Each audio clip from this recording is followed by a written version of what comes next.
the ads are overhead or not. Because I'm watching the timer, and my timer says I've still got another minute. I'm looking at Kel's point of view. It played one 30-second ad. So I really don't know what the hell is going on with that. So hopefully the ads won't interrupt everything else. But it is Friday night. And you know what Friday night means? It means it's a night for fairy tales. For all those people having to be stuck at home babysitting kids, this is usually the time that you would have to be dealing with that. Which is kind of how I started this whole thing anyway, doing Friday night fairy tales. When taking care of kids when their parents went on their Valentine's date. And that was... I think that was in 22. But if you're seeing this, welcome to the first day of my 3rd year as an affiliate. We completed the 2nd year yesterday. So, you know, stuff happens. I'm sure I have not set up everything yet, because I am really bad at remembering to set things up. Oh, well, Vibrava. Don't know what Vibrava is, but I'm gonna catch it. At least I'm gonna try. But I don't think I have it. No, of course I don't have everything set up. Why would I do something silly like that? I need to just make a folder on this computer just for all the bookmarks I need to set up the stream. I need...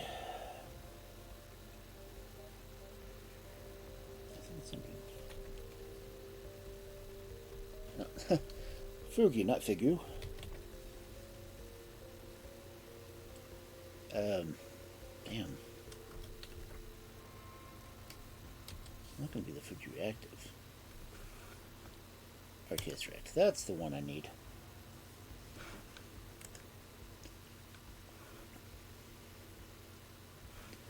And yes, I suppose I should open this up. Yes, please, allow. Because you guys can't do the fun stuff to me unless I have it open. Okay.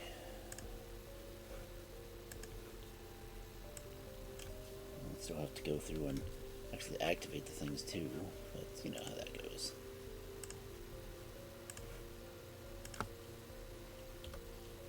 Da-da-da. One of these days I'm actually going to do the... It's snowing. Where is... Hello? Do I not have my top hat on this? I need to add that apparently. Okay, well, that... Well, it's a hairy donkey. I'm going to go ahead and shibutize myself real quick so I can make sure everything's working. Oh my... I'm huge. I'm huge, and I have a hat on.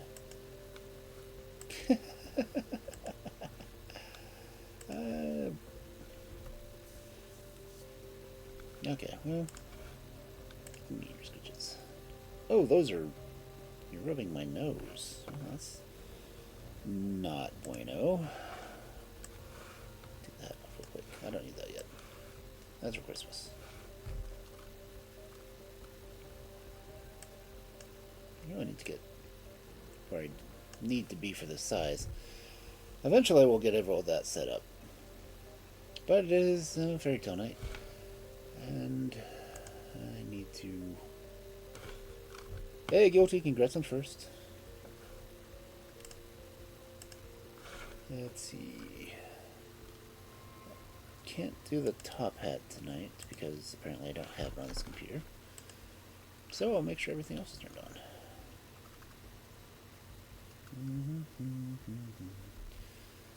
Okay. That one's there, that one's there. Turn on ear scritches. Can't turn on Top Wolf because Top Wolf is broken. Shibutize me is active. Where's my chibi ear scritches? Okay, there it is. Okay, those are turned on.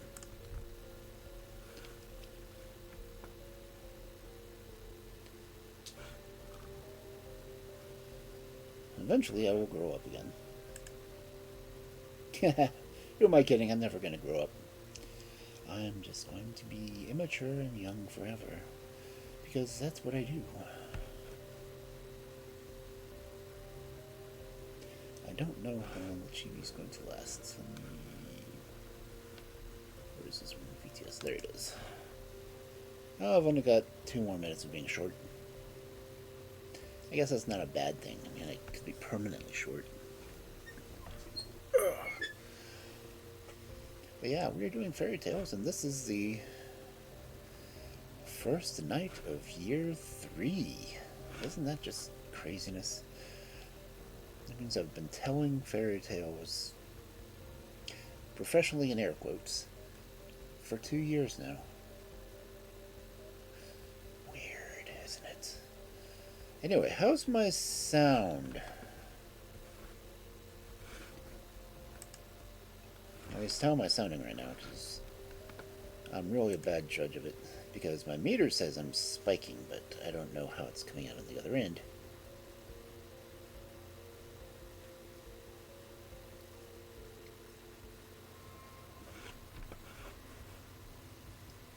Of course, I also know if sound alerts are working or not, because, yeah.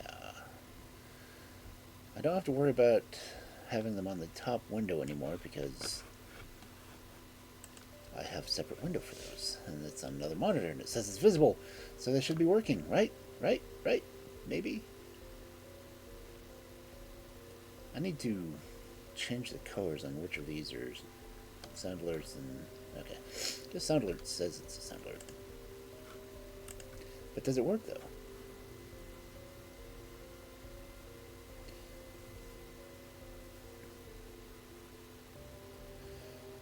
Will you be able to hear this? Okay, I'm hearing it both times, so...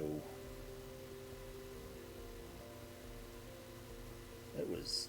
no, I've got 2 windows open watching it. Come on. Yes, sound alerts are working.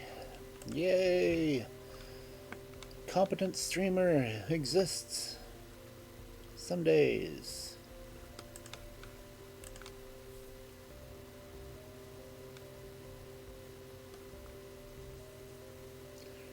Nope. Ah, shrunk.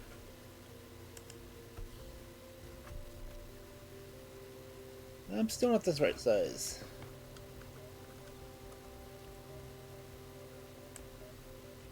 I need to figure out how to set that changing thing. Because I need to make sure I stay the right height. Which I clearly don't. But anyway, it is fairy tale time. It's 9:09, so yeah, it's definitely time for fairy tales. And here we are. This is the book we are reading from. Not the official picture I'm using, but, you know, it's the one I got. I would rather get, like, original artwork for the covers, but speaking... ouch. Ow. Headset cable just got caught. Thinking of original stuff, I've been kicking around the idea of the songs I've been looking at on Songer. I've downloaded a few of them, but I've been kind of afraid to actually use them, because I know how everyone feels about AI and AI music and AI art in general. And the songs are kinda cool, but as much as I like them, I'm not sure if I'd get blackballed for using AI music or not. So I'm just not. They are actually really cool songs, so. Because it is...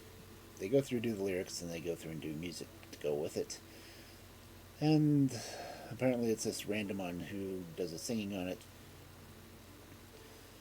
But they've been really good songs, and I was having a hard time doing it. I haven't paid for a single one. I will I will put that out there. I got all of them for free, and I am free to use them if I choose. I just don't know how everyone will feel about me using AI music. Uh, I would just as soon commission someone to do it, but as everyone should know by now, I am a broke-ass wolf.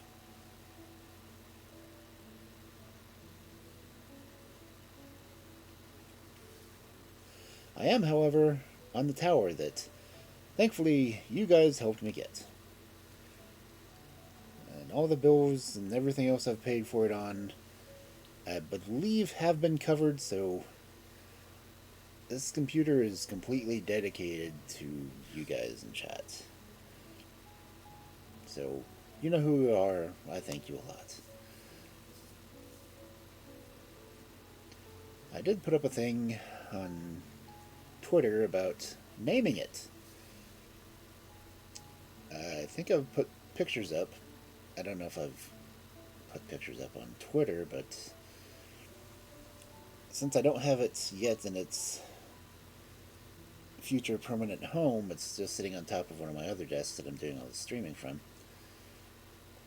But yeah. Suggestions for computer names. I mean, the laptop I've been streaming from is, of course, in Valkyrie. My old black tower is literally called the Dark Tower, formerly known as Leviathan, but it is small compared to this one.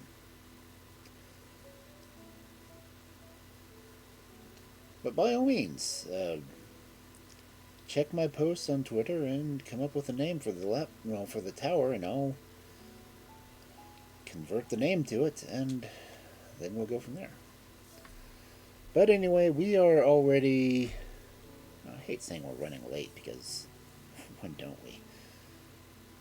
But yeah, it is fairy tale time. Are you ready for fairy tales, chat? Give me some kind of emote if you're here. Cheer, hydrate, whatever. I like knowing that there's someone here listening to my rambling. Oh, really, I just appreciate anyone who watches this, whether they're watching it live or watching the VODs. Anyone who's watching the VODs, if you're watching the individual stories, you're probably not going to see this message, but I thank you anyway. If you're watching the Friday Night Fairy Tales playlist on my YouTube channel, then you get to hear this, because that's where I put all my rambling stuff.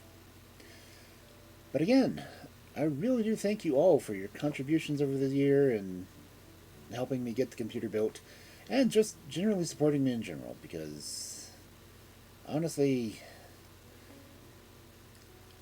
I would tell myself stories, but it doesn't give me a reason to read it out loud. That's what you guys are for. I can read you stories.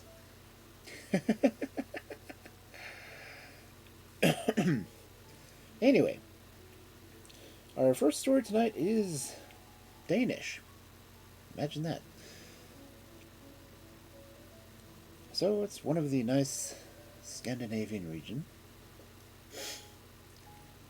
But ours, of course, you're going to figure out that it would be from that region anyway as soon as I tell you the title of it, because stories about trolls tend to be the Scandinavian region. They like trolls in that area. Trolls and mermaids. Yeah.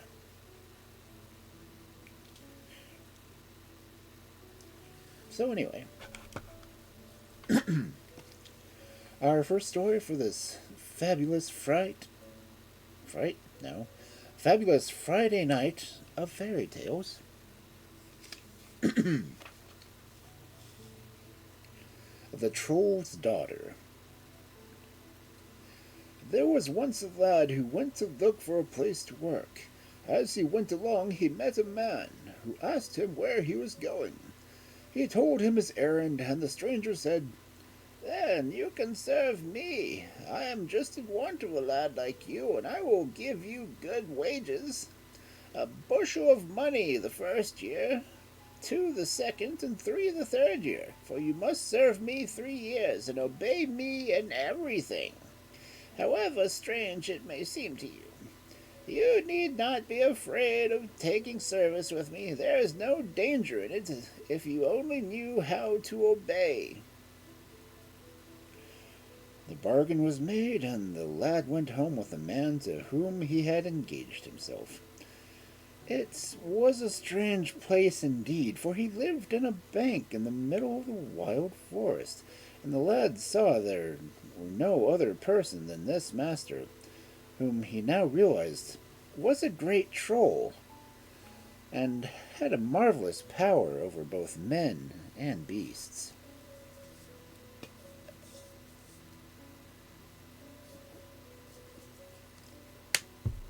How do you not know you're being employed by a troll?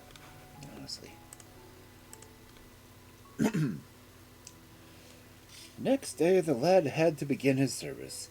The first thing that the troll set him to do was to feed all the wild animals in the forest. These the troll had tied up, and there were both wolves and bears, deer and hare, which the troll had gathered in the stalls and folds in a stable down beneath the ground, and that stable was a mile long. The boy, however, accomplished all this work on that day, and the troll praised him and said it was very well done. Next morning the troll said to him, "Today the animals are not to be fed. They don't like the every..." Let me try that again. "Today the animals are not to be fed. They don't get the like of that every day. You shall have to leave to play about for a little, until they are to be fed again." Then the troll said some words to him which he did not understand, and with that the lad turned into a hare, and ran out into the forest.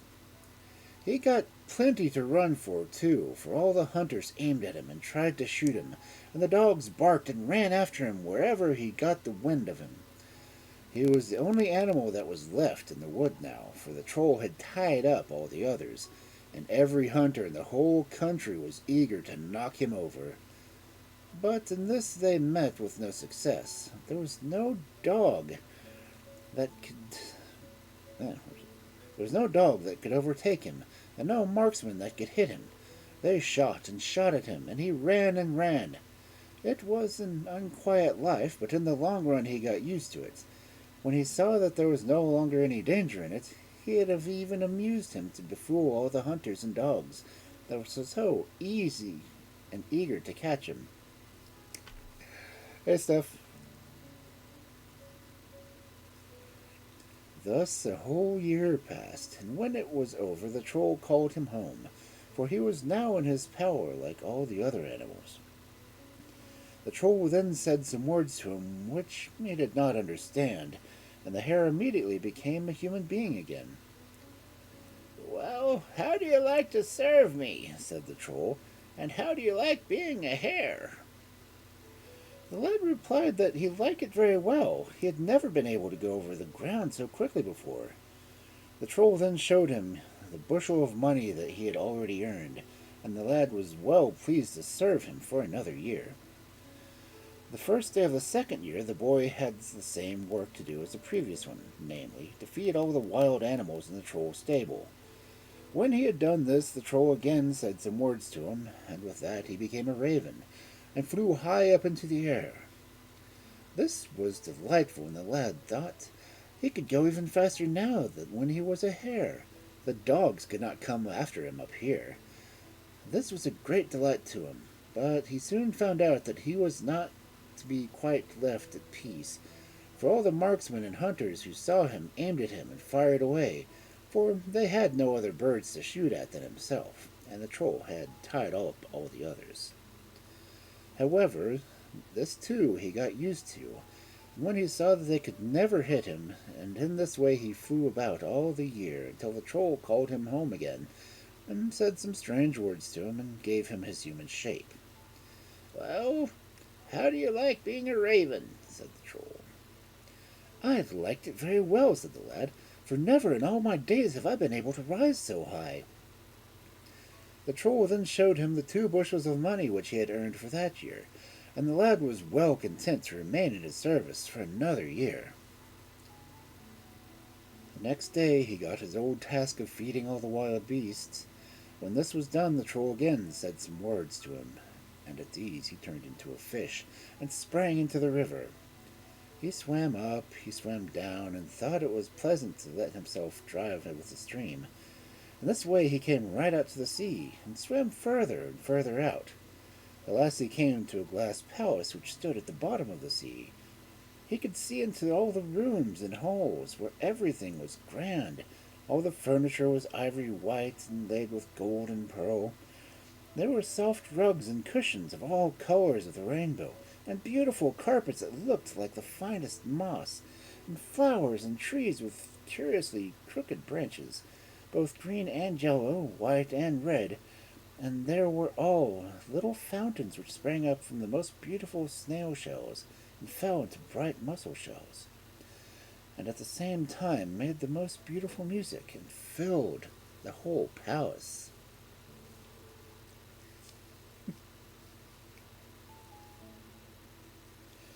The most beautiful thing of all, however, was a young girl who went about there all alone. She went from one room to another, but did not seem to be happy with all the grandeur she had about her.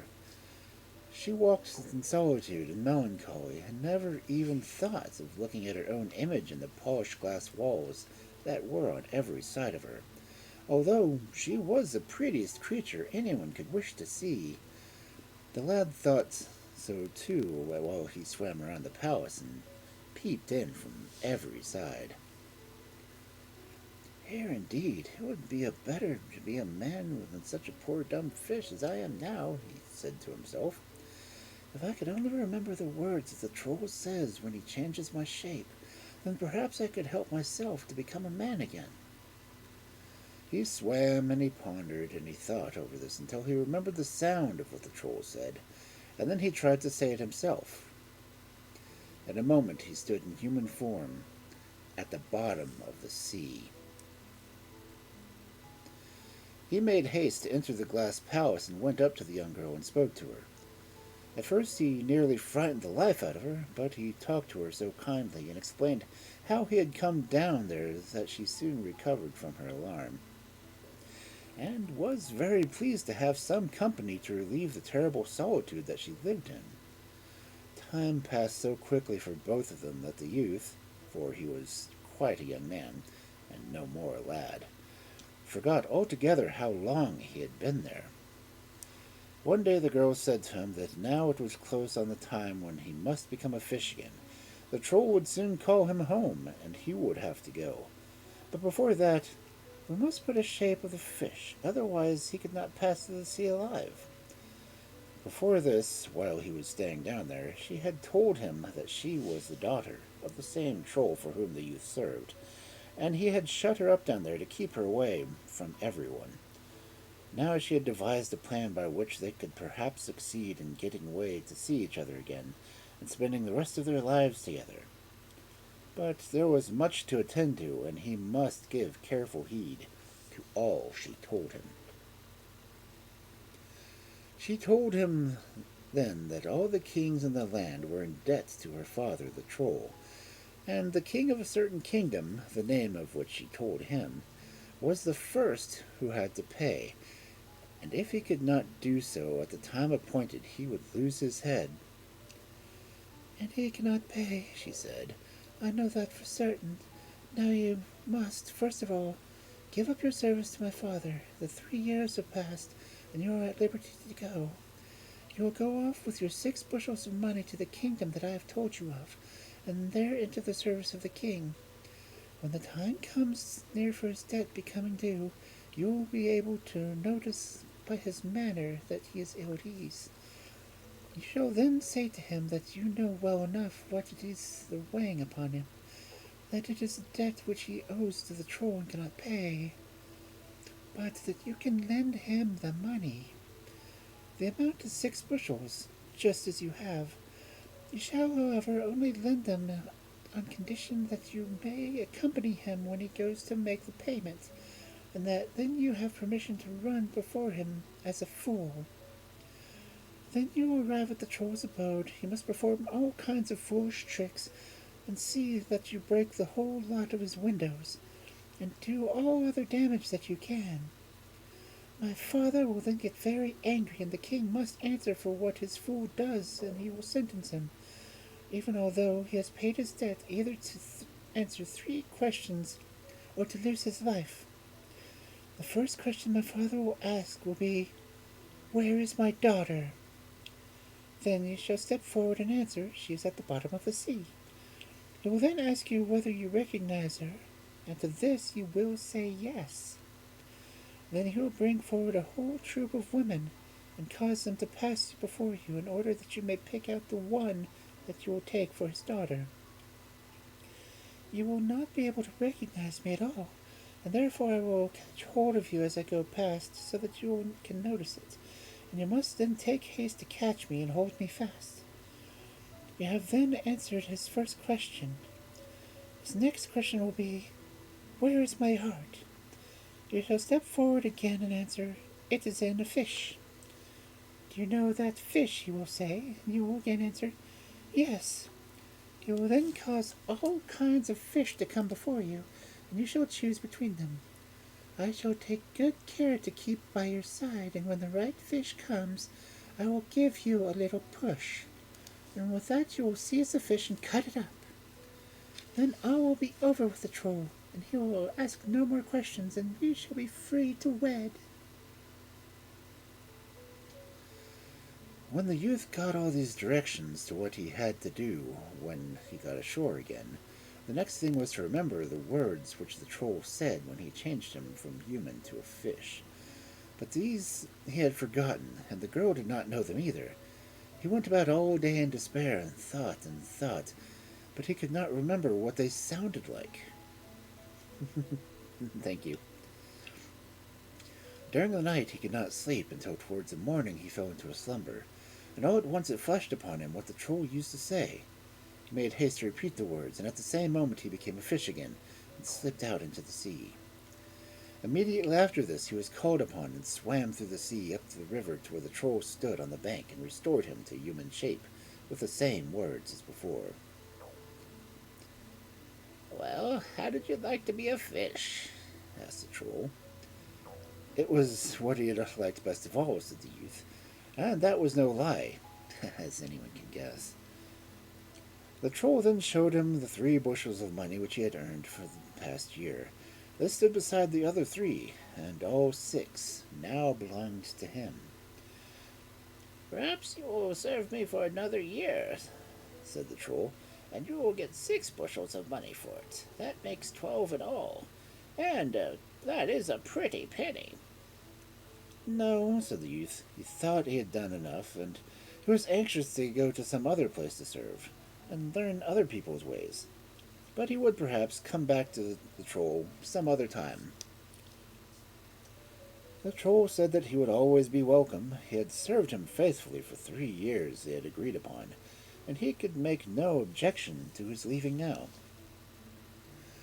The youth then got his 6 bushels of money, and with these he betook himself straight to the kingdom which his sweetheart had told him of. He got his money buried in a lonely spot close to the king's palace, and then went there and asked to be taken into service. Well, he obtained his request, and he was taken on as a stableman to tend to the king's horses. Some time passed, and he noticed how the king always went about sorrowing and grieving, and was never glad nor happy. One day the king came into the stable, where there was no one present except the youth, who said straight out to him, with his majesty's permission, he asked why he was so sorrowful. "It's no use speaking of that," said the king. "You cannot help me at any rate." "You don't know about that," said the youth. "I know well enough that it lies heavy on your mind, and also a plan to get the money for paid." That was quite another case, and the king had more talk with the stableman, who said that he could easily lend the king the 6 bushels of money, but would only do it on the condition that he should be allowed to accompany the king when he paid his debt, and that he would be dressed like the king's court fool, and run along before him. He would cause some trouble, for which the king would be severely spoken to, but he would never answer for it, and that no harm would befall him. The king gladly agreed to all the youth proposed, and it was now high time for them to set out. When they came to the troll's dwelling, it was no longer in the bank, but on the top of this stood a large castle which the youth had never seen before. The troll could, in fact, make it visible or invisible just as he pleased, and knowing as much as the youth did about the troll's magic, the youth was not at all surprised about this.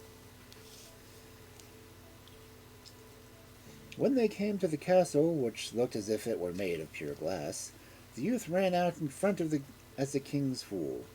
He ran sometimes facing forward, sometimes backward, stood sometimes on his head and sometimes on his feet, and he dashed in pieces so many of the troll's big glass windows and doors that it was something awful to see, and overturned everything he could to make a fearful disturbance. The troll came rushing out and was so angry and furious and abused the king with all his might for being such a wretched fool with him, and he was sure that he would not pay the least bit of the damage that had been done when he could not even pay off his old debt. The fool, however, spoke up and said that he could do so quite easily, and the king came forward with the 6 bushels of money which the youth had lent him. They were measured and found to be correct. This the troll had not reckoned on, but he could make no objection against it. The old debt was honestly paid, and the king got his bond back again. But there still remained all the damage that had been done that day, and the king had nothing with which to pay for this. The troll therefore sentenced the king either to answer 3 questions that he would put to him, or to have his head taken off, as agreed in the original conditions. There was nothing else to be done than try to answer the troll's riddles. The fool then stationed himself just by the king's side, while the troll came forward with his questions. He asked the first, "Where is my daughter?" The fool spoke up and said, "Well, she is at the bottom of the sea." "How do you know that?" said the troll. "The little fish saw it," said the fool. "Would you know her?" said the troll. "Oh, yes, bring her forward." The troll made a whole crowd of women appear before them, one after the other, but all these were nothing but shadows and deceptions. Among the very last was the troll's real daughter, who pinched the fool as she went past him to make him aware of her presence. He therefore caught her round her waist and held her fast, and the troll had to admit that his first riddle had been solved. Then the troll asked again, "Where is my heart?" "It is in a fish," said the fool. "Would you know that fish?" said the troll. "Yes, bring it forward." Then all the fishes came swimming past, and meanwhile the troll's daughter stood just by the youth's side. And when the last right fish came swimming along, she gave him a nudge, and he seized it at once and drove his knife into it, and split it up, and took the heart out of it, and cut it through the middle. At the same moment the troll fell dead, and turned into pieces of flint. With all that, the bonds the troll had bound were broken, and the wild beasts and birds which he had caught and hid underground were free now, and dispersed themselves in the woods and into the air. The youth and his sweetheart entered the castle, which was now theirs, and held their wedding. And all the kings in the land who had been in the troll's debt were now out of it, and came to the wedding, and saluted the youth as their emperor, and he ruled over them all, and kept peace between them, and lived in his castle with his beautiful empress in great joy and magnificence. And, if they have not died, they are still living there to this day.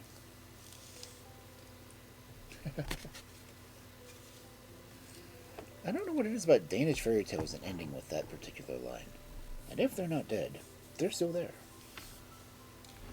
I've seen it in several different stories.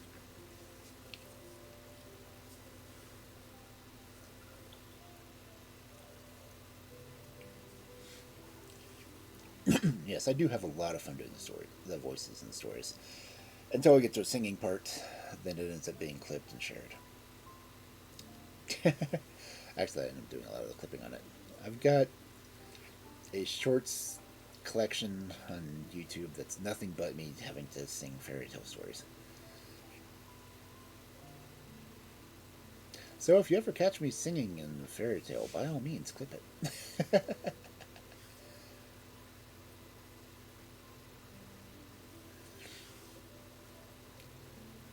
How you doing, Guilty?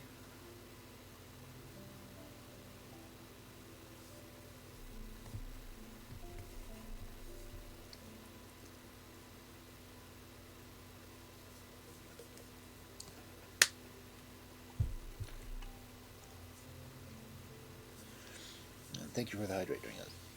I meant to do it. I guess anytime you see my model freak out like that, I'm taking a drink of water.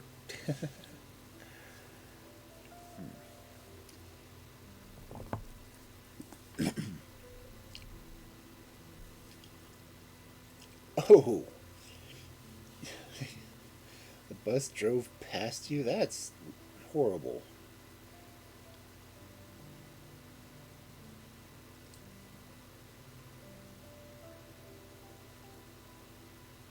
I'm still coming up quiet? Because OBS isn't letting me boost it up anymore.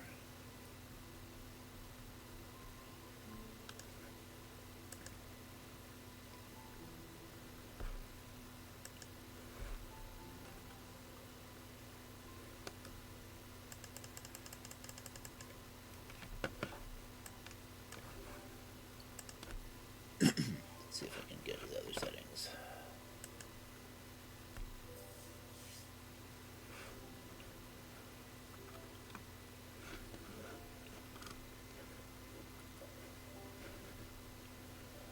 Devices.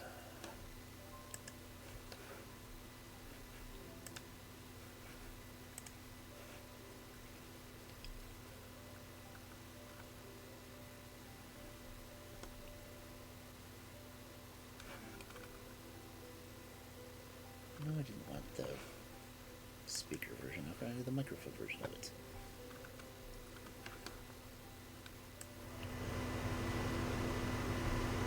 Oh, now I can hear the fans on my computer. Better? Oh, I'm peeking out on OBS.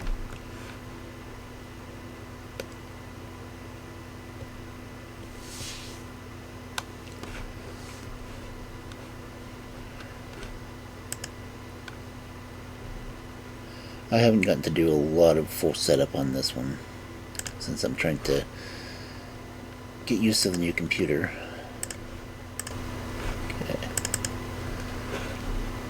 Okay, now let's see if I can get to filters.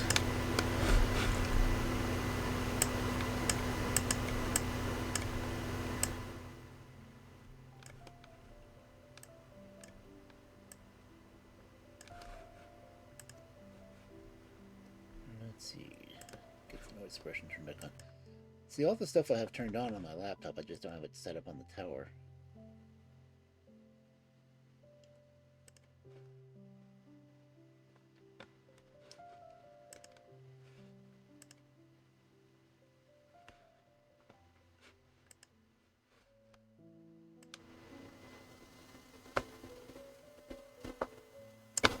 How does it? Oh, damn, that's loud.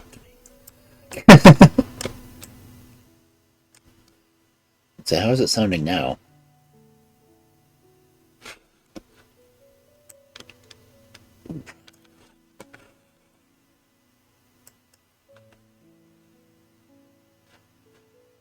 See, it's still trying to. That's strange because it's showing the meter is just keeping me in the yellow right now when I'm speaking normally.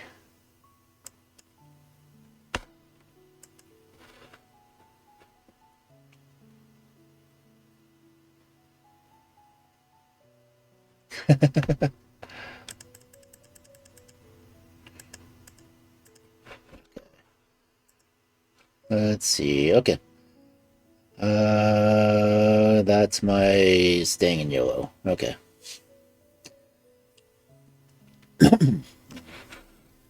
Guilty out there shaking booty again.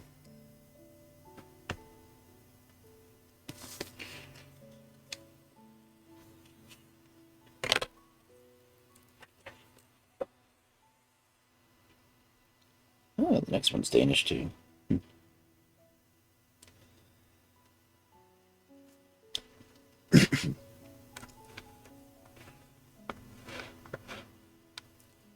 Okay. Hydrate again real quick.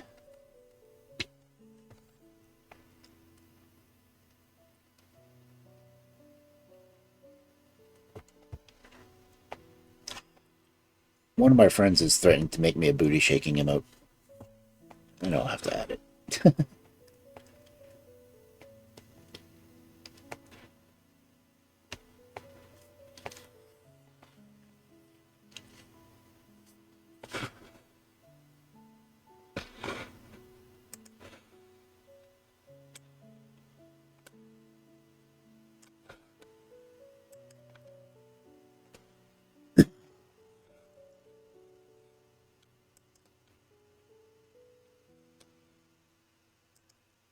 Okay.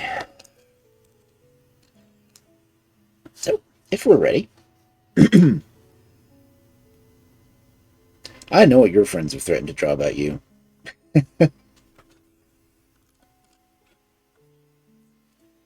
So our next story for this wonderful Friday night of fairy tales, Esben and the Witch. There was once a man who had 12 sons. The 11 eldest were both big and strong, but the 12th, whose name was Esben, was only a little fellow. The 11 eldest went out with their father to the field and forest, but Esben preferred to stay at home with his mother, and so he was never reckoned at by all the rest and was sort of an outcast by them. When the 11 had grown up to be men, they decided to go out into the world to find their fortune, and they plagued their father to give them what they required for the journey. The father was not much in favor of this, for he was now old and weak, and could not spare them from helping him with his work. But in the long run, he gave them permission to leave. Each one of the 11 got a fine white horse and money for the journey, and so they said farewell to their father and their home, and rode away. As for Esben, no one had ever thought about him. His brothers had not even said farewell. After the 11 were gone, Esben went to his father and said, "Father, give me also a horse and money. I should like to see round and see about the world." "You little fool," said his father. "If I could have you let you go and kept your 11 brothers at home, it would have been better for me in my old age." "Well, you will soon be rid of me at any rate," said Esben. As he could get no horse, he went to the forest and broke off a branch, stripped the bark off of it so that it became wider than his brothers' horses, and mounted it, and rode after his 11 brothers. The brothers rode on the whole day, and towards evening they came to a great forest which they entered. Far within the wood they came to a little house and knocked at the door. There came an old, ugly, bearded hag who opened it, and the brothers asked her whether all of them could get quarters for the night. "Yes," said the old bearded hag. "You shall have quarters for the night, and in addition, each one of you shall have one of my daughters." The 11 brothers thought that they had come to a very hospitable people. They were well attended to, and when they went to bed, each of them got one of the hag's daughters. Wow. Esben had been coming along behind them, and had followed the same way, and had also found the same house in the forest. He slipped into this without either the witch or her daughters noticing him, and hid himself under one of the beds. A little before midnight he crept quietly out and wakened his brothers, who told these to change nightcaps with the witch's daughters. The brothers saw no reason for this, but to get rid of Esben's persistence, they made the exchange and again slept soundly. When midnight came, Esben heard the old witch creeping along. She had a broad-bladed axe in her hand and went over all the 11 beds, and it was so dark that she could not see a hand's breadth before her. but she felt her way and hacked the heads off of sleepers who had on the men's nightcaps, and these were her own daughters. As soon as she had gone her way, Esben wakened his brothers, and they hastily took to their horses and rode off from the witch's house, glad that they had escaped so well. And of course, they forgot to thank Esben for what he had done for them.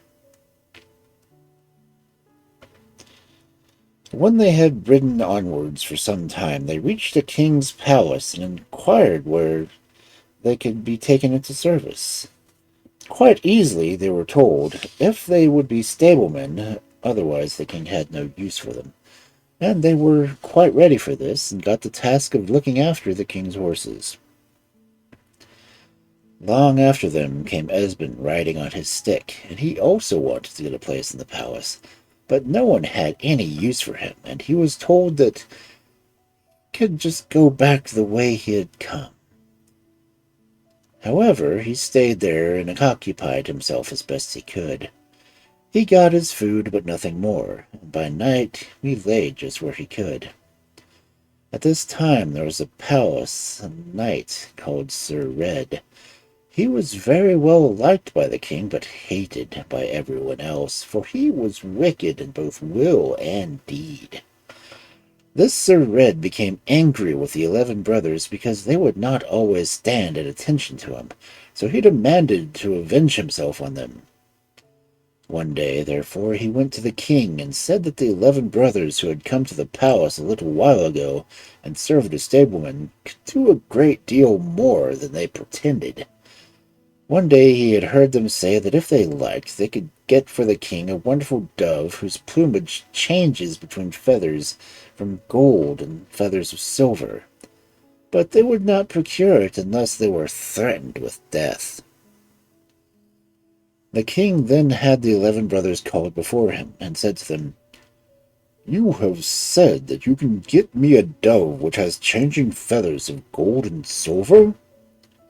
The 11 assured him that they had never said anything of the kind, and they did not believe that such a dove existed in the whole world. "Take your own mind of it," said the king, "but if you don't get that dove within 3 days, you shall lose your heads, the whole lot of you." With that, the king let them go, and there was a great grief among them, and some wept and others lamented.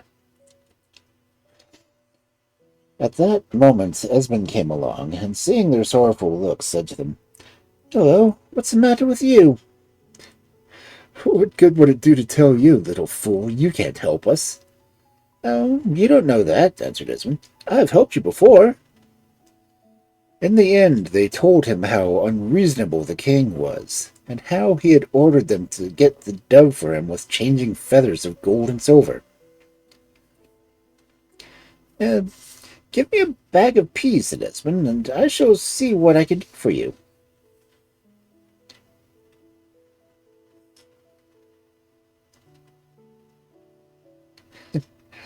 Esben got his bag of peas, then took his white stick and said, "Fly quick, my little stick, carry me across the stream."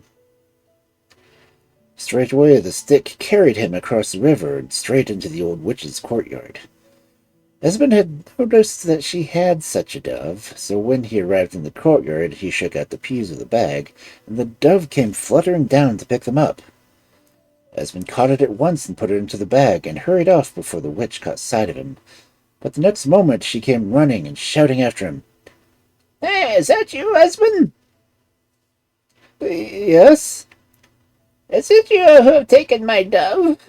"Yes." "Was it you that made me kill my 11 daughters?" "Yes." "Are you coming back again?" "That may be," said Esben. "Then you'll catch it," shouted the witch. The stick carried Esben with the dove back to the king's palace, and his brothers were greatly delighted. The king thanked them many times for the dove, and gave them in return both silver and gold. At this Sir Red became even more embittered, and again thought of how to avenge himself on the brothers. One day he went to the king and told him that the dove was by no means the best thing that the brothers could get for him. For one day he had heard them talking quietly among themselves that they had said that they could procure a boar whose bristles were made sometimes of gold and sometimes of silver. The king again summoned the brothers before him, and asked him whether it was true that they had said that they could get him a boar whose bristles were made sometimes of gold and sometimes of silver.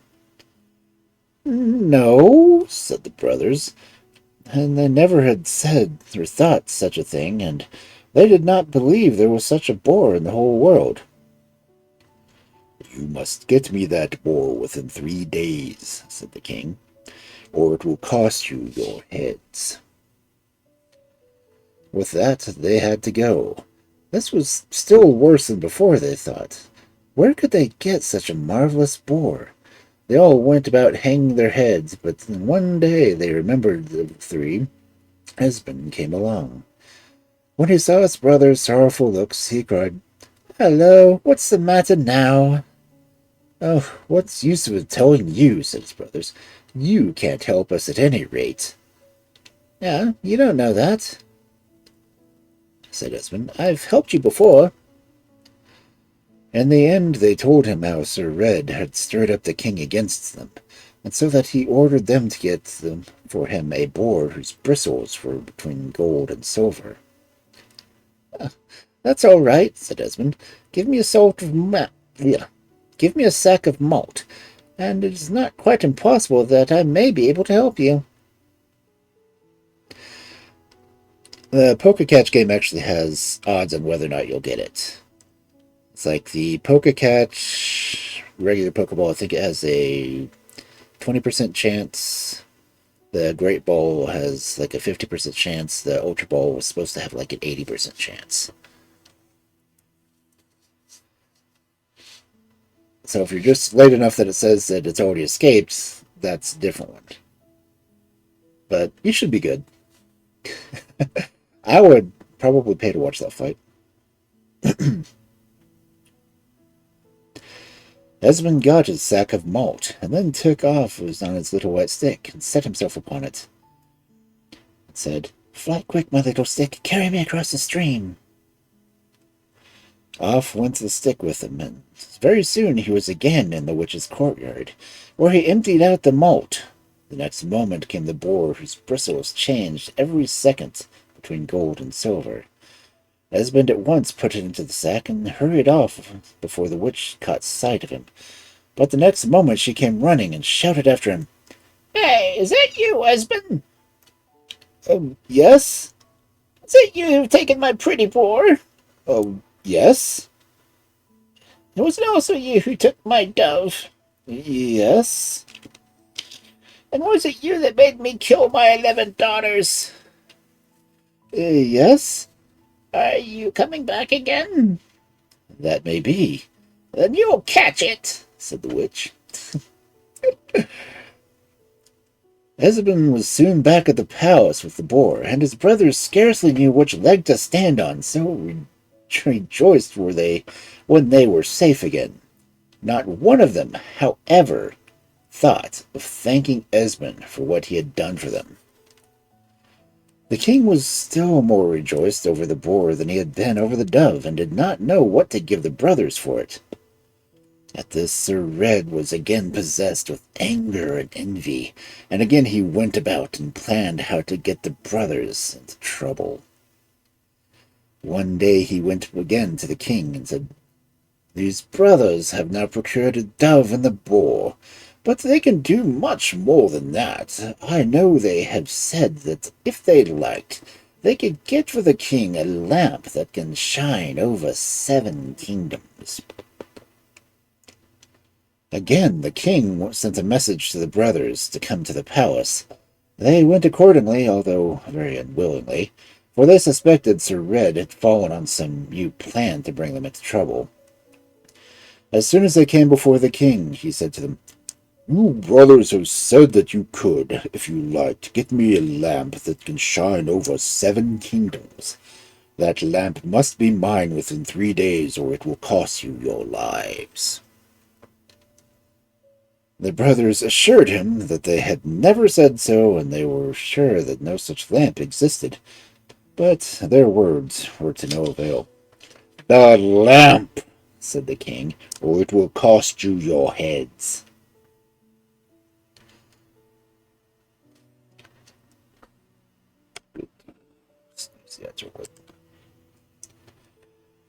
The brothers were now in greater despair than ever. They did not know what to do, for such a lamp no one had ever heard of. But just as things looked their worst, along came Esben. "Something wrong again," he said. "What's the matter with you now?" "Oh, it's no use of telling you," they said. "You can't help us at any rate." "Oh, you might at least tell me," said Esben. "I've helped you before." In the end, they told him that the king had ordered them to bring a lamp which could shine over 7 kingdoms, but no such lamp had ever been heard of. "Give me a bushel of salt," said Esben, "and we shall see how matters go." He got his bushel of salt, and then mounted his little white stick and said, "Fly quick, my little stick, carry me across the stream." With that, both he and the bushel of salt went over beside the witch's courtyard. But now matters were less easy, for he could not get inside the yard, as it was evening, and the gate was locked. Finally he hit upon a plan, and he got up on the roof and crept down the chimney. He searched all around for the lamp, but could find it nowhere, for the witch had always had it safely guarded, as it was one of her most precious treasures. When he became tired of searching for it, he crept into the baking oven, intending to lie down there and sleep till morning. And just that moment he heard the witch calling from her bed to one of her daughters, telling her to make some porridge for her. She had grown hungry, and had taken such a fancy to some porridge. The daughter got out of bed, and kindled the fire, and put a pot with water on it. "You mustn't put any salt in the porridge, though." "No, neither would I," said the daughter. But she was away getting the meal. Esben slipped out of the oven and emptied the whole bushel of salt into the pot, the porridge. The daughter came back then and put in the meal, and after it had boiled a little, she took it to her mother. The witch took a spoonful and tasted it. "Oh," she said. "Didn't I tell you not to put any salt in it? It's just as salty as the sea." So the daughter had to go and make new porridge, and her mother warned her strictly not to put any salt in it. But now there was no water in the house, and she asked her mother to give her the lamp so that she could go to the well and get more. "There you have it, then," said the witch, "but take good care of it." The daughter took the lamp, which shone over 7 kingdoms, and went out to the well for water, while Esben slipped out after her. When she was going to draw the water from the well, she set the lamp down on a stone beside her. Esben watched this chance, seized the lamp, and gave her a push from behind, so that she plumped head first into the well. Then he made off with the lamp, but the witch got out of her bed and ran after him, crying, "Is that you, Esben?" "Yes." "Was it you who took my dove?" "Yes." "Was it you who took my boar?" "Yes." "And was it you who made me kill my 11 daughters?" "Yes." "And now you have taken my lamp and drowned my 12th daughter in the well?" "Yes." "Are you coming back again?" "That may be." "Then I'll catch you."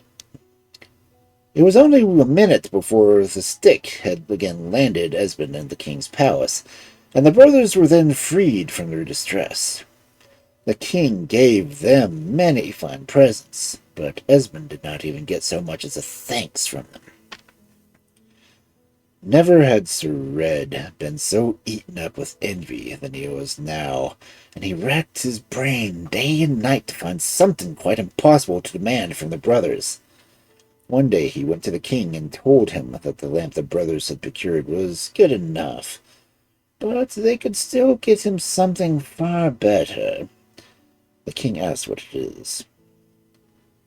"It is," said Sir Red, "the most beautiful coverlet that any mortal has ever heard tell of. It is also the property that, when anyone touches it, it sounds so that it can be heard over 8 kingdoms. That must be a splendid coverlet, said the king, and he at once sent for the brothers.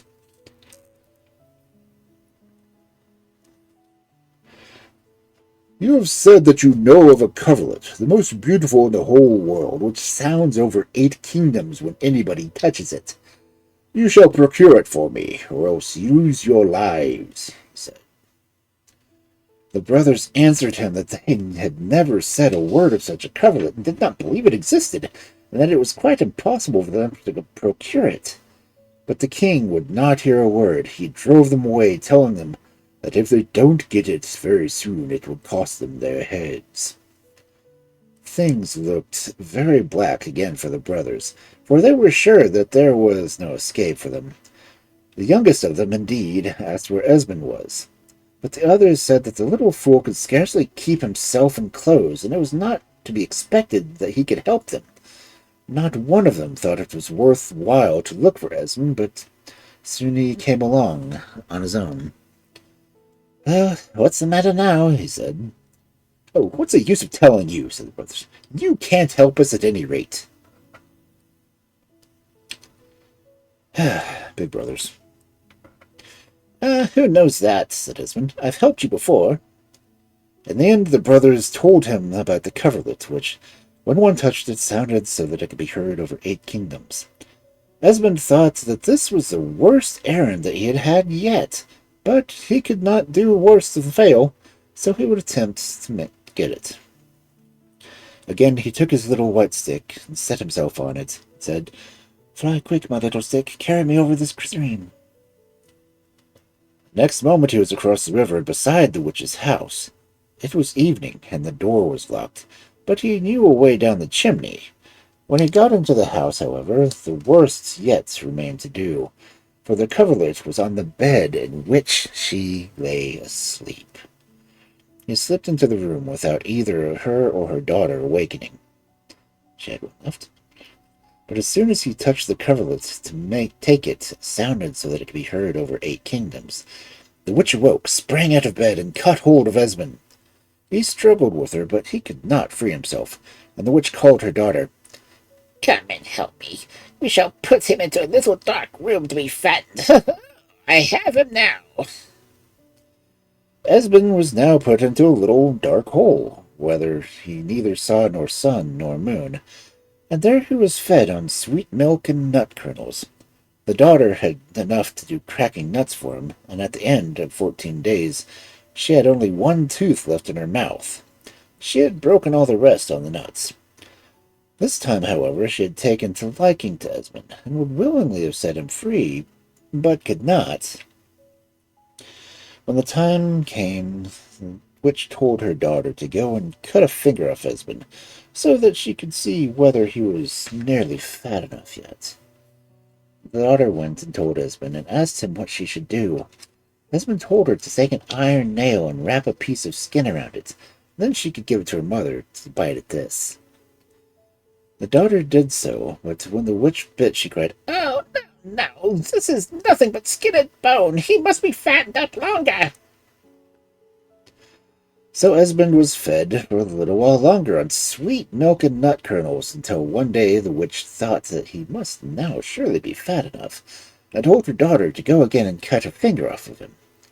By this time Esben was tired of staying in the dark hole, so he told her to go and cut the teat off a cow and give it to his mother to bite. When the daughter did this, the witch cried, "Ah, now he is fat, so fat that one can scarcely feel the bone within him. Now he shall be killed."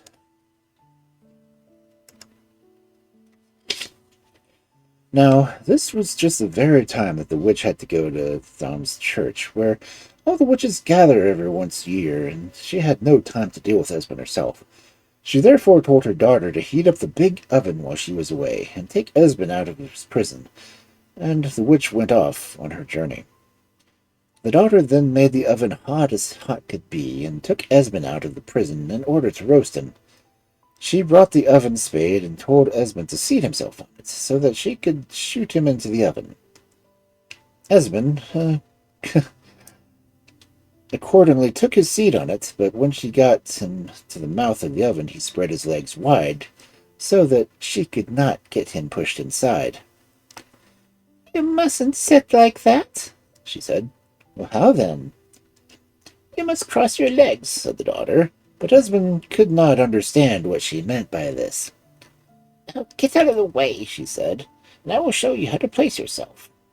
She seated herself on the oven spade, but no sooner had she done so than Esben laid hold of it, and shot her into the oven and fastened the door. Then he ran and seized the coverlet, but as soon as he did so it sounded so that it could be heard over 8 kingdoms, and the witch, who was in Trum's church, came flying home and shouted, "Hey, is that you, Esben?" "Yes." "Was it you who made me kill my 11 daughters?" "Yes." "And took the dove?" "Yes." "And the beautiful boar?" "Yes." "And drowned my 12th daughter in the well and took my lamp?" "Yes." "And now you've roasted my 13th and last daughter in the oven and taken the coverlet?" "Yes." "Are you coming back again?" "No, never again." At this the witch became so furious that she sprang into numberless pieces of flint, and came from this flint the stones, and one finds the country. Esmond had again found his little stick, which the witch had taken from him, and he said, "Fly quick, little stick, carry me across the stream." Next moment he was back at the king's palace. Their things were in a bad way, for the king had thrown all his 11 brothers into prison, and they were to be executed very shortly, because they had not brought him the coverlet. Esmond now went up to the king and gave him the coverlet, with which the king was gratefully delighted. And while he touched it, he could be heard over all 8 kingdoms, and all the others kings sat and were angry because they had not like it. Esmond now told how everything had happened, and how Sir Red had done his brothers all the ill he could devise because he was envious of them, and the brothers were set at once at liberty, while Sir Red, for his wickedness, was hanged on the highest tree that could be found, and so he got the reward he deserved. Much was made of Esmond and his brothers, and now they thanked him for all that he had done for them. The 12 of them received so much gold and silver as they could carry, and betook themselves home to their old father. When he saw again his 12 sons, whom he had never expected to see more, he was so glad that he wept for joy. The brothers told him how Esmond had done, and how he had saved their lives, and from that time forward he was no longer the butt of the rest of the home.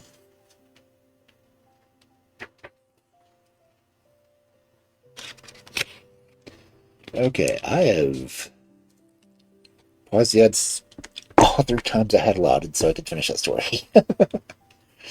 So we will have to go to ads. And there's the Applin in chat, if anyone's trying to catch it.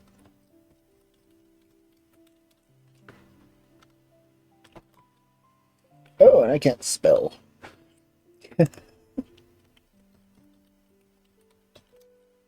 Okay. Yes, I will hydrate. Thank you. Welcome, Ataka. Okay, and we're back.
don't know why that last story took so long. It was 17 pages.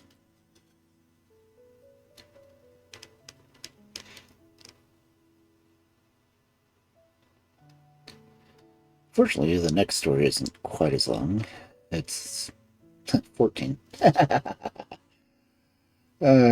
Should be able to get it done tonight, though. I also don't believe I have any singing in this one, which will be a great relief to anyone who has ears.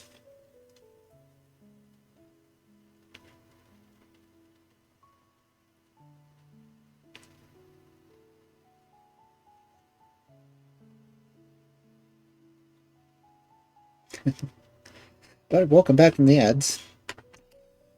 I apparently had some interesting ones. I saw Nosferatu, an ad for cleaning up after pets, and I don't remember what the third one was.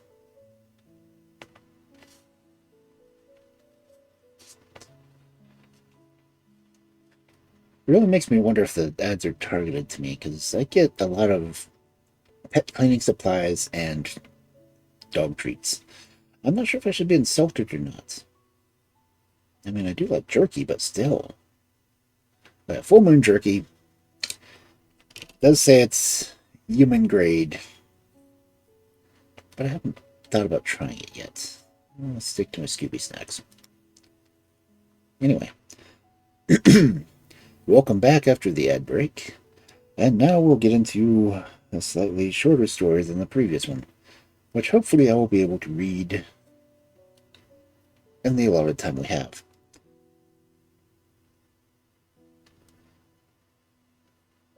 And I apologize ahead of time because there are,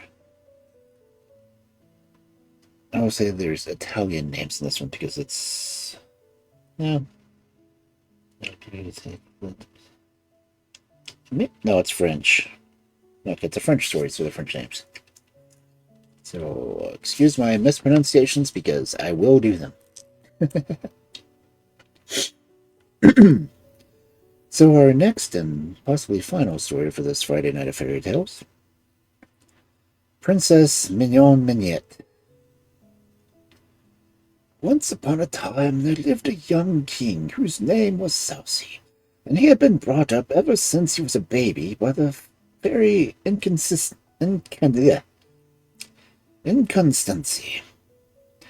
now the fairy Girouette had a kind heart, but she was a very trying person to live with, for she never knew her own mind for 2 minutes together, and as she was the sort of ruler of the court, so though the prince grew up, everything was always in a state of disarray. At the first, she determined to follow the old custom of keeping the young king ignorant of his duties he would have to perform some day. Then, quite suddenly, she resigned the reins of government into his hands. But unluckily, it was too late to train him properly for the post. However, the fairy did not think of that, but, carried away by her new idea, she hastily formed a council, and named as Prime Minister the excellent Ditto, so called because he had never been known to contradict anybody. The young Prince Saucy had a handsome face, and at the bottom a good deal of common sense, but he had never been taught good manners, and was shy and awkward, and had, besides, never learned how to use his brains.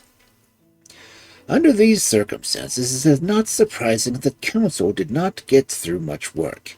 Indeed, the affairs of the country fell into such disorder that at last the people broke out into open rebellion, and it was only the courage of the king, who continued to play the flute while swords and spears were flashing before the palace gate, that prevented the civil war from being declared.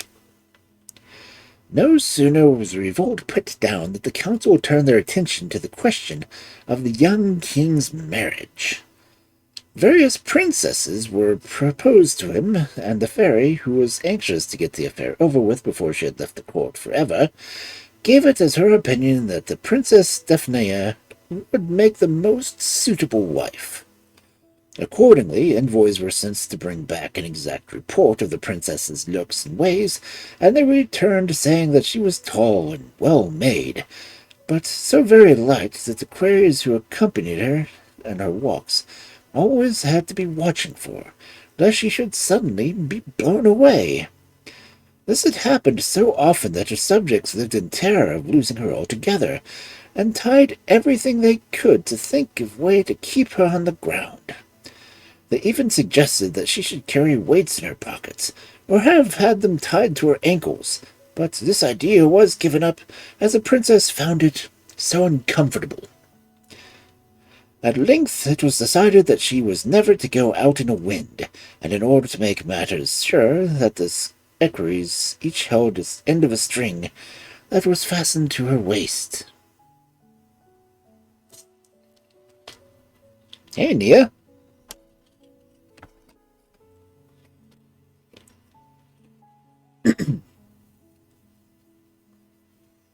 Haven't seen you in a long time. Wasn't your birthday today? Or was that yesterday?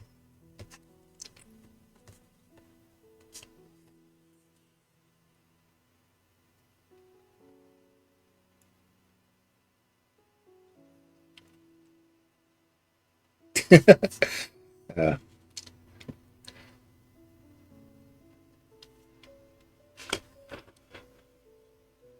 let's see.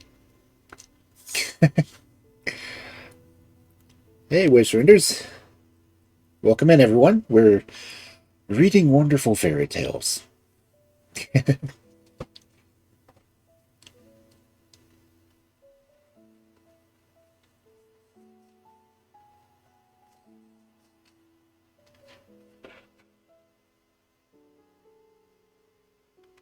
And now we got Maiko. Hi, Maiko. How's the rest of Mist?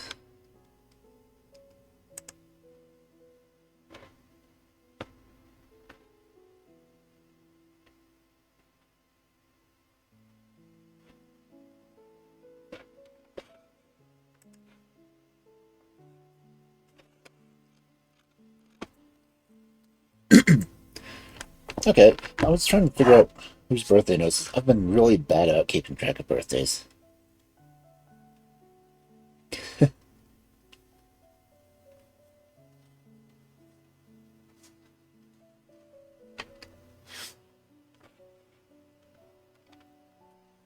Ah, well, you get to hear a... I'm not even going to call myself a professional storyteller, but technically I guess I am. Since I've been doing this, well, it's like my second year affiliate anniversary was yesterday. So I've been doing this for a while.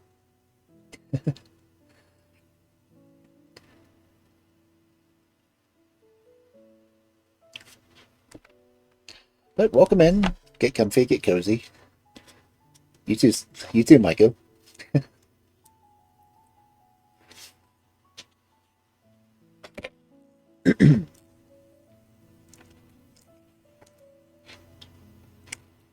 Let's see, where was I? Yes, I do have issues with doing voices while I'm reading, so bear with me. Or wolf with me, one or the other.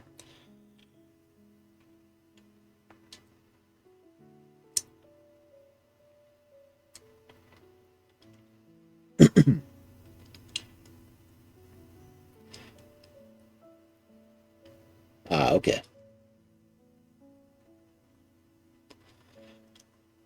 The council talked over this report for some days, and then the king made up his mind that he should judge for himself, and pretend to be his own ambassador. This plan was by no means new, but it had often succeeded, and anyhow, they could think of nothing better.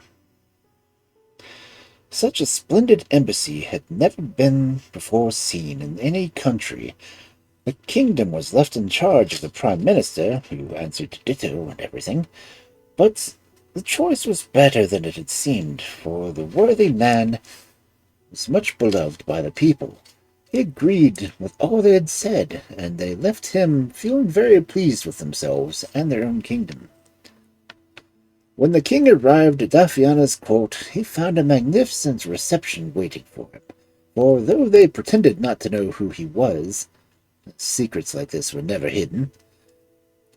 Now the young king had a great dislike for long ceremonies, So he proposed that his second interview with the princess should take place in the garden. The princess made some difficulties, but as the weather was lovely and very still, she at least consented to the king's wishes. But no sooner had they finished their bows and curtsies than a slight breeze sprung up, and began to sway the princess, whose equerries had retired out of respect. The king went forward to steady her, but the wind that he caused only drove her further away from him. He rushed after her, exclaiming, "Oh, princess, are you really running away from me?" Not near. "Good gracious, no," she replied. "Run a little quicker and you will be able to stop me, and I shall be ever so grateful." "That is what comes taking in a garden," she said with disgust, "as if one wasn't any better in a room and tightly closed around all." The king ran as fast as he could, but the wind ran faster still, and in a moment the princess was whirled to the bottom of the garden, which was bounded by a ditch. She cleared it like a bird, and the king, who was obliged to stop short on the edge, saw the lovely Daphne flying away over the plain, sometimes driven to the right, sometimes to the left, till at last she vanished out of sight. By this time the whole court were running over the plain, some on foot and some on horseback, all hurrying to help out their princess, who really was in some danger, for the wind was rising to the force of a gale. The king looked on for a little, and then returned to his attendants to the palace, reflecting all the while on the extreme lightness of his proposed bride, and the absurdity of having a bride that rose in the air better than any kite.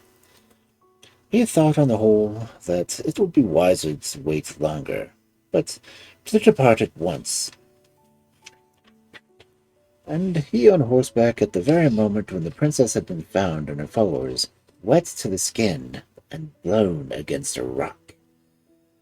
Susie met the carriage which was bringing her home and stopped to congratulate her on her escape and to advise her to put on dry clothes. And then he continued his journey. It took a good while for the king to get home again, and he was rather cross at having had so much trouble for nothing. Besides which, his courtiers made fun of his venture, and he did not like being made a joke, though of course they did not dare do it before his face.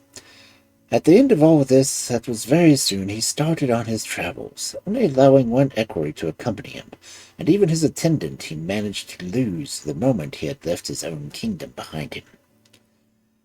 Now, it was the custom in those days for princes and princesses to be brought up by fairies, who loved them as their own children, and did not mind what inconvenience they put other people to for their sakes, for all the world if they had been real mothers.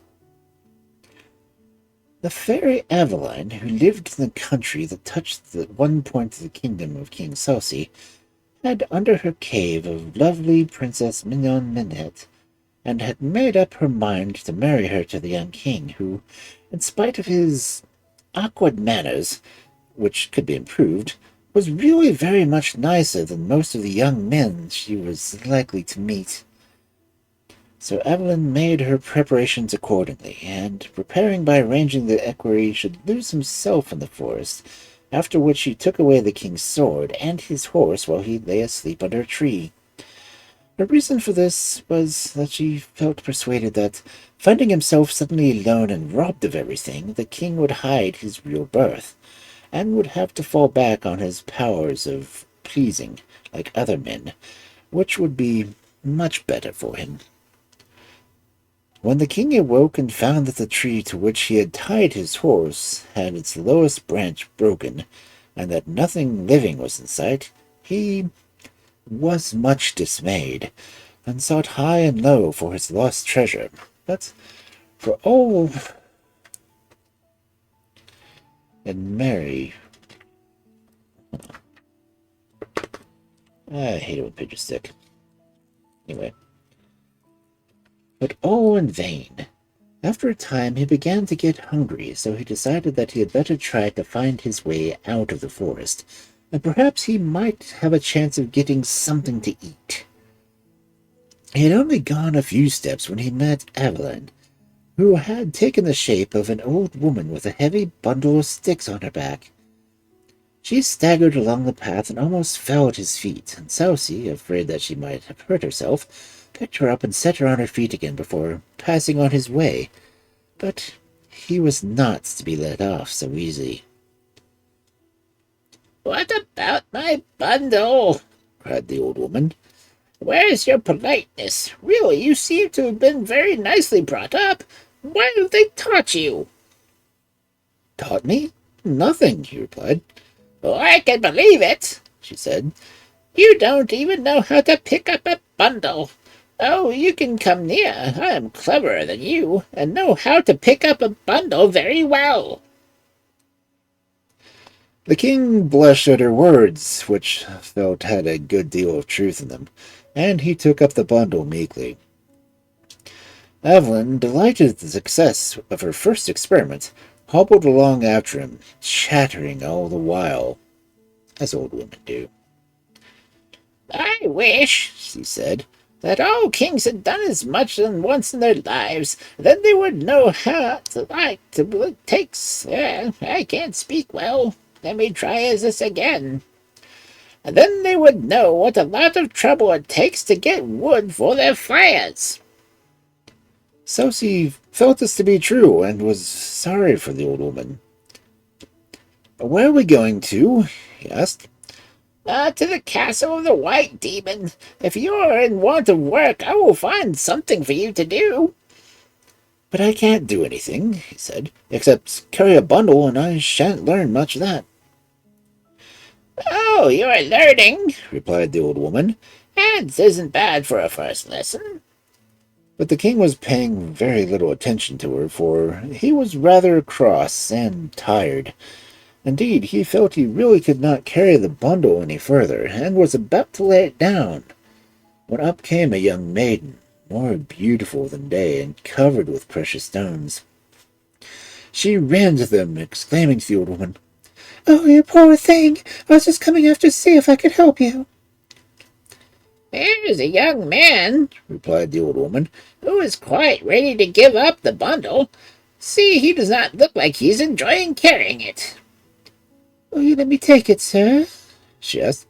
But the king felt ashamed of himself, and held on to it tightly, while the presence of the princess put him in a better temper. So they all traveled together till they arrived at a very ordinary-looking house, which Evelyn pointed out as the castle of the White Demon, and told the king that he might put down his bundle in the courtyard. The old man was terribly afraid of being recognized by someone in this strange position, and would have turned on his heel and gone away, had it not been for the thought of Minon-Minette. Still, he was very awkward and lonely, for both the princess and the old woman had entered the castle without taking the slightest notice of the young man, who remained where he was for some time, not quite knowing what he had better to do.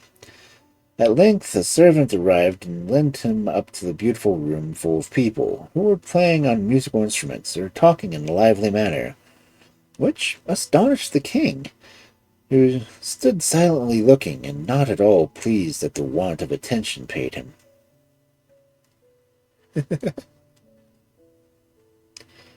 Thank you, Micah. Matters went on this way for some time. Every day the king felt more and more in love with Minon-Minette, and every day the princess seemed more and more taken up with other people. At last, in despair, the prince sought out the old woman, and tried to get some advice from her on to his conduct, or, anyway, to have the pleasure of talking to Minon-Minette.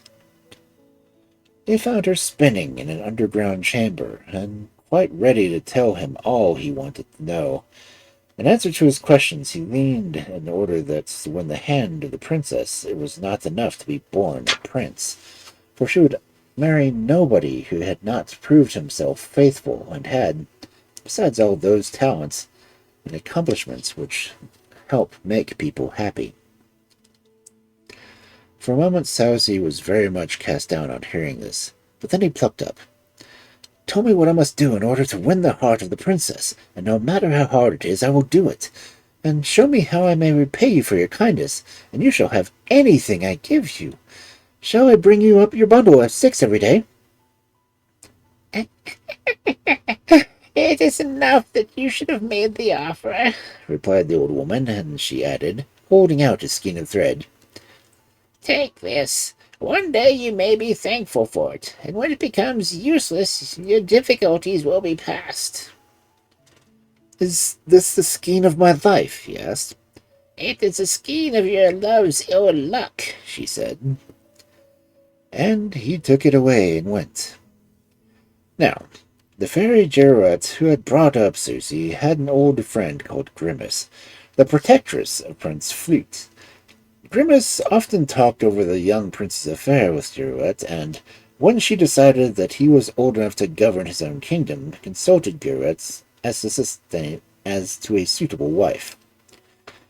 Girouette, who never stopped to think or make inquiries, drew such a delightful picture of Minon-Minette that Grimace determined to spare no pains to bring about the marriage, and accordingly Fouette was presented at court.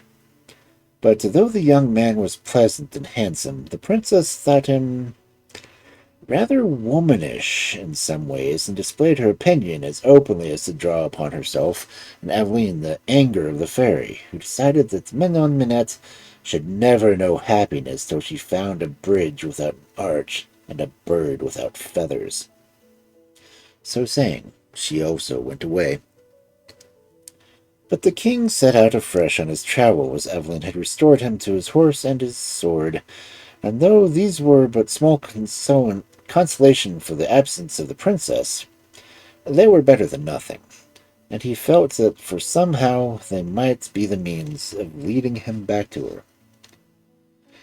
After crossing several deserts, the king arrived at length in a country that seemed inhabited, but the instant he stepped over the border he was seized and flung into chains and dragged at once to the capital. He asked his guards why he was treated like this, but the only answer he got was he was in the territory of the Iron King, for he had, those days, countries had no names of their own. They were called after their rulers. The young man was led into the presence of the Iron King, who was seated on a black throne in a hall also hung with black, as a token of mourning for all relations whom he had put to death. "What are you doing in my country?" he cried fiercely. I came here by accident, replied Susie. If I ever escape from your clutches, I will take warning by you and treat my subjects differently. "Do you dare insult me in my own court?" cried the king. "Away with him to Little Ease." Now, Little Ease was an iron cage hung by 4 thick chains in the middle of a great vaulted hall, and the prisoner inside could neither sit, nor stand, nor lie. Besides that, he was made to suffer by turns unbearable heat and cold, while 100 heavy bolts kept everything safe. Girouette, whose business it was to see after Susie, had forgotten his existence in the excitement of some new idea, and he would not have been alive long to trouble anyone if Aveline had not come to the rescue and whispered in his ear, "And the skein of thread." He took it up obediently, though he did not know how it would help him, but he tied it round one of the iron bars of his cage, which seemed to be the only thing he could do, and he gave it a pull.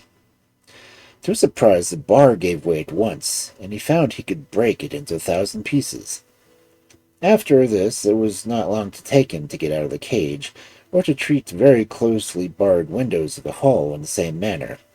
But even after he had done, all his freedom appeared as far as from him as ever, for between him and the open country was a high wall, and so smooth that not even a monkey could climb it.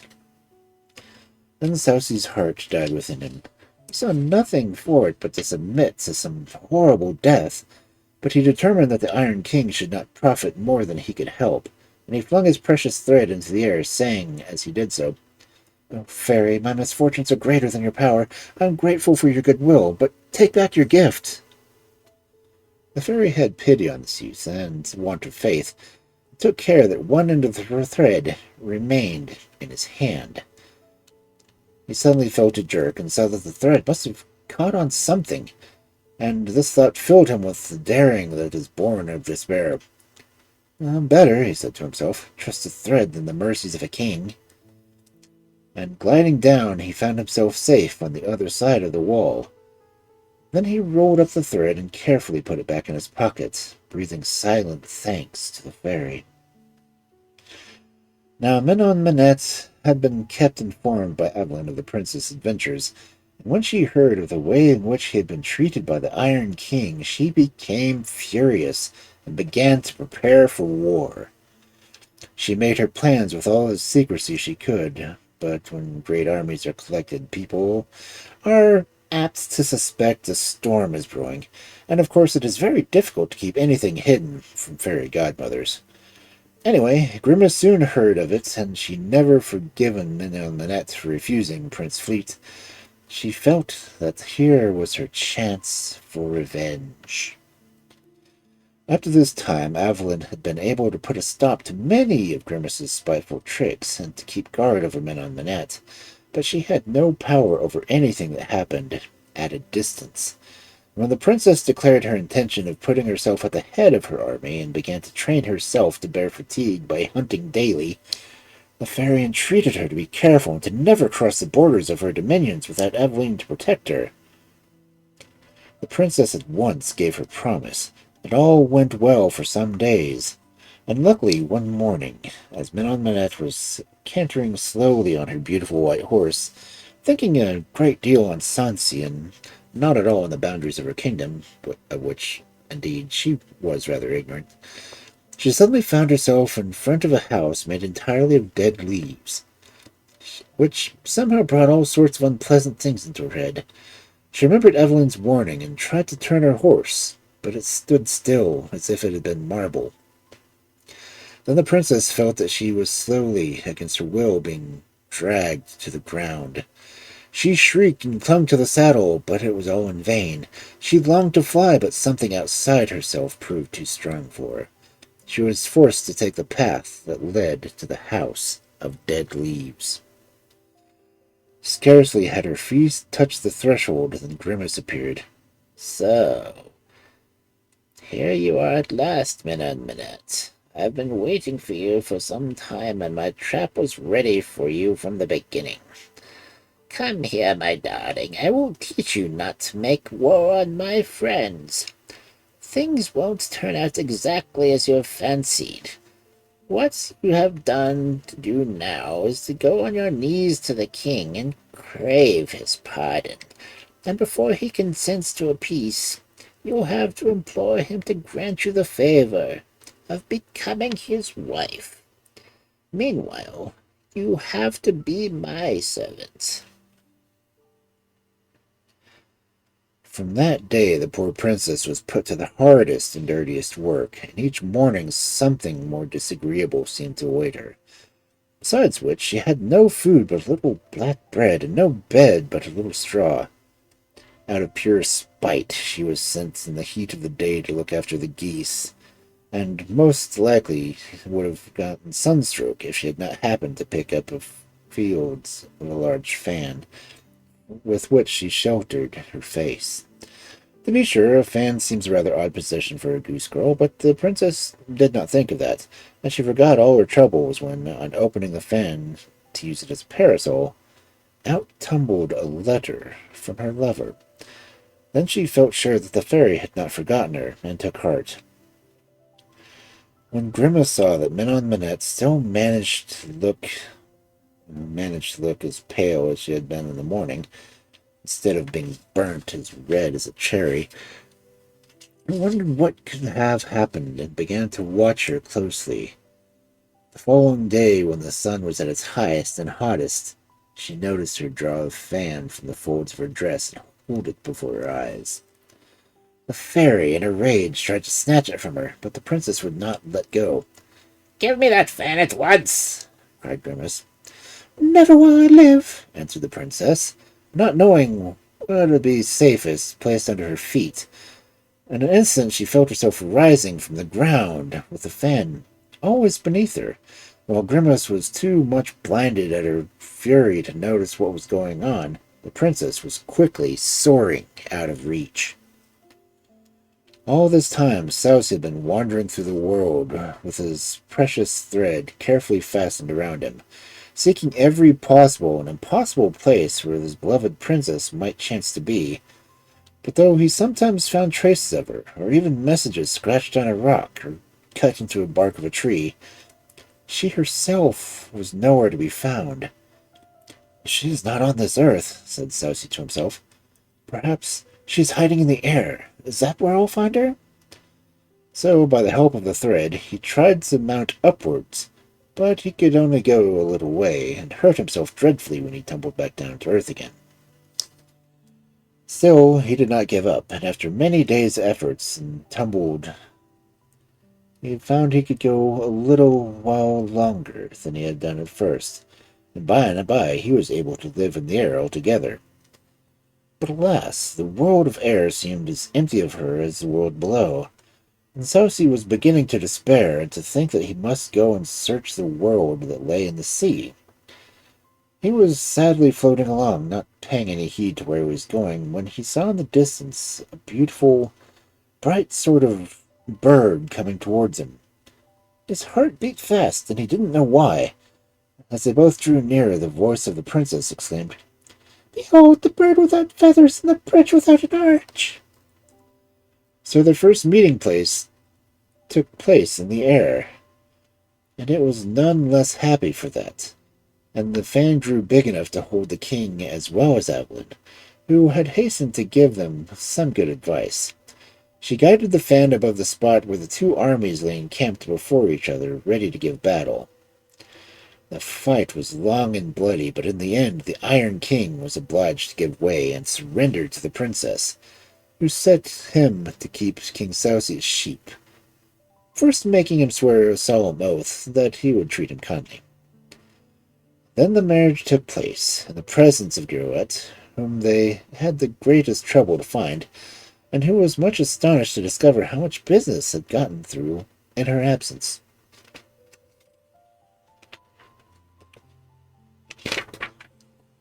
Okay. I think we'll go ahead and end it there for now, because I know I won't be able to get to the next story.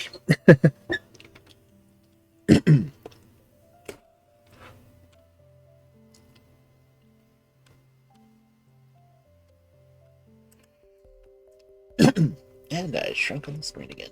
Dang it.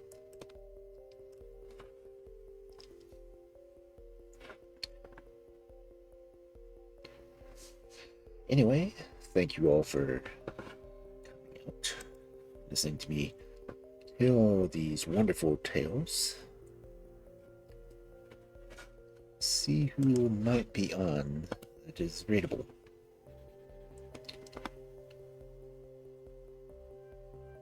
I'm looking through the writing and reading, so I'm gonna see chat right away.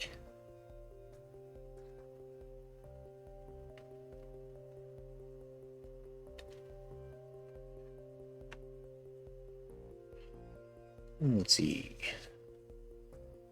I see someone reading the love story, which, well, Crown of Midnight.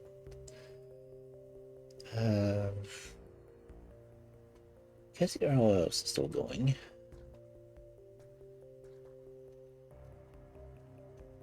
Don't think I've ever seen Annex Bones. Let me look at them real quick.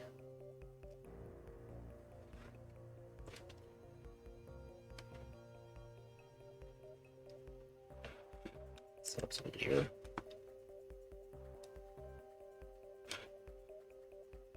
Okay, they're doing a slideshow of a fishing trip. Okay, no.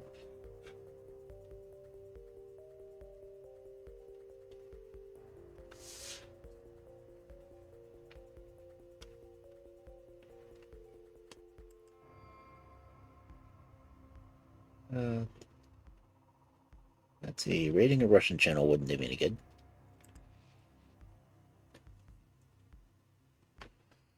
Okay.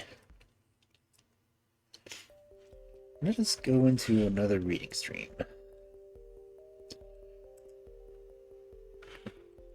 Let me catch a Sequoth real quick. Okay, there's a viewer over here. Oh. Oop.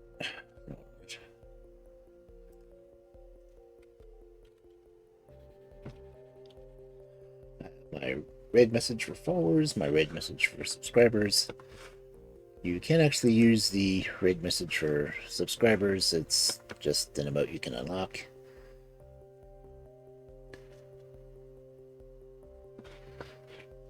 Let's see. How long have they been going?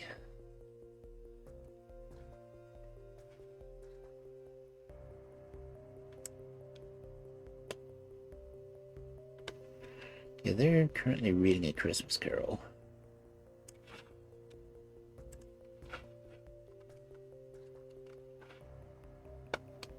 It looks like they just came back from ads, so... What do you say? Do you want to read them?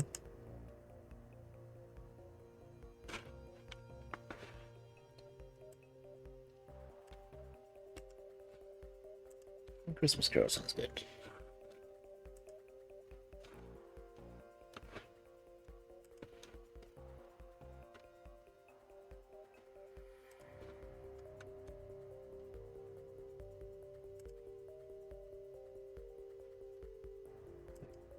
Don't see any of the other regular readers on right now.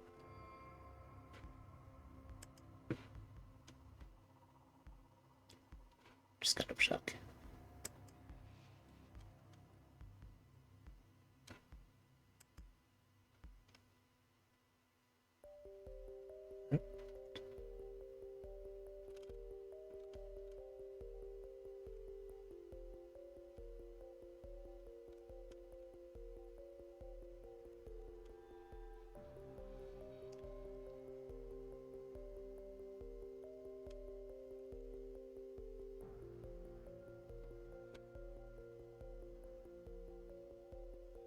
Okay, well, we'll read them.